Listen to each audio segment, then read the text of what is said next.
Senator Clara M. Recto drafted Senate Bill 438, commonly known as the Rizal Bill and one of the most controversial bills in the country. It is now known as the Republic Act 1425. It mandates the inclusion of Jose Rizal's life, works and writings, notably Noli Me Tangere and El Filibusterismo, in the curriculum of all private and public schools, colleges, and institutions. But what makes this law so controversial is that it was opposed not just by the members of the legislative arm but also by the Catholic Church, who argued that the inclusion of mandatory reading of Rizal's writings mortified Catholic dogmas. Despite all of the antagonism against the bill, Senator Recto still introduced it to the Senate, receiving support from Senator Jose Villarreal Jr., who was the chairman of the Committee on Education at that time. According to them, they wanted the bill to be passed only to honor and remember what Rizal did for the country. From Mindanao, Senators Lorenzo Tanada, Quintin Paredes, and Domoco Alonto joined Recto and Laurel in their fight for the bill. Eventually, House Representatives, namely Congressman Jacobo Gonzalez, Emilio Cortez, Mario Bengson, Joaquin Rojas, Langkap Tagumbay, and Pedro Lopez were in favor of the act along with Mayor Arsenio Lacson.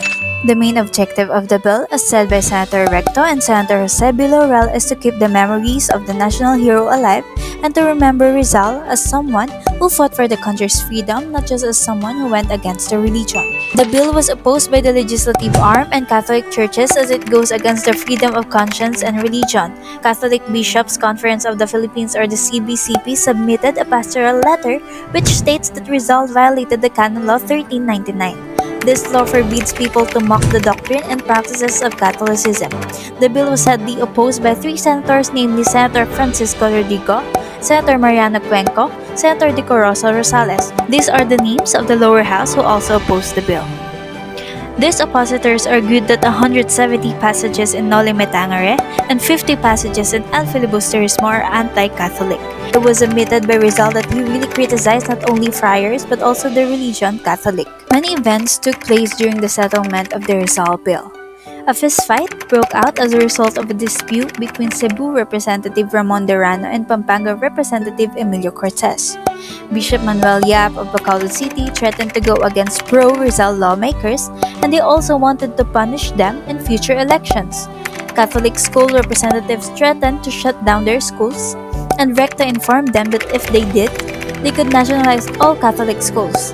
Recto rejected the proposal to use expurgated novels as textbooks and to lock away the original copies. Due to the never-ending debate, these three senators created amendments to the Rizal Bill that reading of the unexpurgated revisions of the two novels would no longer be compulsory to elementary and secondary levels, but would be strictly observed to college level. Furthermore, students who feel that reading Rizal's novels would negatively affect their faith will be able to get an exemption from having to read the two novels through the written statement or affidavit and not from taking the course. According to Ambet Ocampo, no student has ever availed of this exemption. After the amendments, the bill was eventually passed on May 17, 1956, and President Ramon Magsaysay signed it into a law as Republic Act 1425 on June 12, 1956. With that, Rizal became a big part of our education, and his life, works, and writings lived up to the statement he once said, "To foretell the destiny of a nation, it is necessary to open the book of her past."